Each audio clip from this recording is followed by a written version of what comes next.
Paschimbanga medical কাউন্সিলের নির্দেশ খারিজ। ডাক্তার শান্তনু সেনের বিরুদ্ধে মেডিকেল কাউন্সিলের নির্দেশ। 4 জুলাই নির্দেশ খারিজ কলকাতা হাইকোর্টের। মেডিকেল কাউন্সিলকে দিতে হবে উপযুক্ত নথি যাতে আত্মপক্ষ সমর্থনের সুযোগ পান, নির্দেশ বিচারপতি অমৃতা সিনহার। অভিরূপা হাজরা রয়েছেন টেলিফোন লাইনে, আমাদের প্রতিনিধি, বিস্তারিত জানবো। অভিরূপা, দেখো, মেডিকেল কাউন্সিল শান্তনু সেনকে 2 বছরের জন্য তার সার্টিফিকেট ক্যান্সেল করেছিল বা সাসপেন্ড করেছিল। সেই নির্দেশিকাকে চ্যালেঞ্জ করে শান্তনু সেন কলকাতা হাইকোর্টের দ্বারস্থ হয়েছিলেন। বিচারপতি অমৃতা সিনহার কাছে আজকে শুনানি ছিল। সেই সময় শান্তনু সেন জানান যে তাকে আত্মপক্ষ সমর্থনের সুযোগই দেওয়া হলো না, তাকে ডাকাই হলো না। মেডিকেল কাউন্সিল একটা প্রেস কনফারেন্স করে তাকে তার এই সার্টিফিকেট ক্যান্সেল করে দিল এবং সেটা অনৈতিক, গণতান্ত্রিক অধিকারের বাইরে গিয়ে কাজ করেছেন তিনি। এরপরে রাজ্য অবশ্য জানায় যে সার্টিফিকেট তার 2019 সালে ছিল এবং 2024 সালে তিনি প্রেসক্রিপশনে যে ডিগ্রি লিখছেন, এই দুইয়ের মধ্যে অসংলগ্নতা রয়েছে এবং সেই কারণেই কাউন্সিলিং এর সিদ্ধান্ত নিয়েছে। এরপরই বিচারপতি সিনহা জানান যে প্রয়োজন হলে আবার হিয়ারিং ডেকে তাকে শান্তনু সেনকে আত্মপক্ষ সমর্থন করিয়ে পরবর্তী সিদ্ধান্ত নিতে পারে মেডিকেল কাউন্সিল। তবে 4 জুলাই যে নির্দেশিকা তারা দিয়েছেন সেটা আপাতত ক্যান্সেল করা হলো, কারণ এটা অনৈতিকভাবে করা হয়েছে, এটা গণতান্ত্রিক অধিকারের বাইরে গিয়ে করা হয়েছে। সেই কারণে এই নির্দেশিকা বাতিল করলো কলকাতা হাইকোর্টের বিচারপতি অমৃতা সিনহা।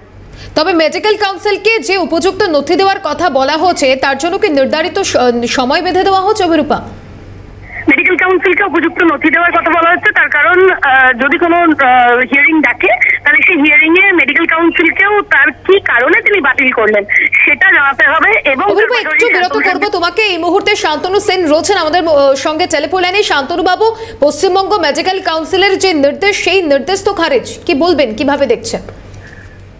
আমি তো বলেছিলাম যে অন্যায়, অনৈতিক ভাবে সিদ্ধান্ত নেওয়া, প্রতিহিংসা পরায়ণতা বশত দুর্নীতি মনস্ক মানুষের সিদ্ধান্তকে চ্যালেঞ্জ করে বলেছিলাম শুধু সময়ের অপেক্ষা।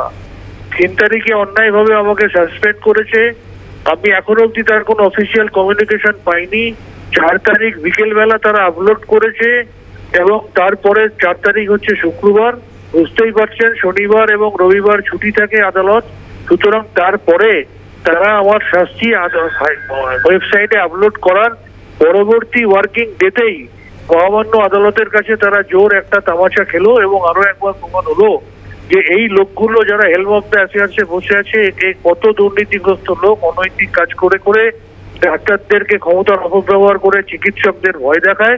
এবং এদের কারণে আমাদের চিকিৎসক দরদি সরকার, আমাদের স্বাস্থ্য ক্ষেত্রে যে সরকার এত বিপ্লব করছে, এত উন্নয়ন করেছে, শুধুমাত্র এই ধরনের কিছু লোকেদের কারণে চিকিৎসকদের একটা বিরাট অংশ আমাদের কাছ থেকে বিরাট ভজন হয়ে যায় শুধু এই ধরনের লোকগুলোর কারণে।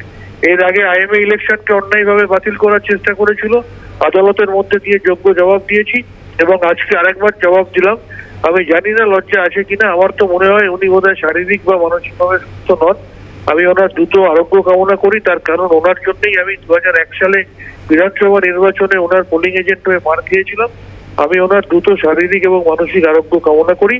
আর আমি হলে উনি কি করবেন জানি না, আমি হলে অন্তত আজকেই লজ্জায় মুখ লুকিয়ে ওই যে পদে আছি সেই পদ থেকে গিয়ে বাড়িতে গিয়ে ঘুমিয়ে পড়ব। অনেক ধন্যবাদ জানাবো শান্তনু বাবু। এখান থেকেই অভিরূপা হাজরা ছিলেন আমাদের প্রতিনিধি, আমাদের সঙ্গে। অভিরূপাকেও ধন্যবাদ জানাবো।